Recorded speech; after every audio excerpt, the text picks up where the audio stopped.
माकडणीला जर पिल्लू झालं तर तिच्या पिल्लाला ती स्पष्टपणे सांगते, हे बघ, मला या झाडावरून त्या झाडावर, या फांदीवरून त्या फांदीवर उडी मारावी लागते. तुला जर जगायचं असेल, कायमस्वरूपी माझ्या सोबत राहायचं असेल, तर तू माझ्या पोटाला घट्ट धरून ठेवायचं म्हणे. यदा कदाचित उडी मारताना तुझा हात सटकला, तू खाली पडला, म्याला, खतम, टाटा बाय बाय.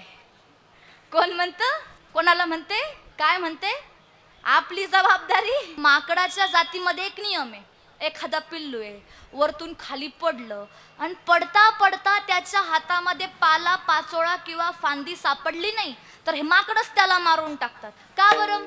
ते म्हणतात, तू आमच्या जातीत राहायचा जोगा नाही, तुला स्वतःला वाचवण्यासाठी अट्टहासही करता आला नाही, मग तू कोब्बा आहे म्हणले. माकडणीच्या पिल्लूला जगण्यासाठी स्वतः अट्टहास करावा लागतो, तसं तुम्हाला स्वतः चित्त लावावं लागणार भगवंताजवळ.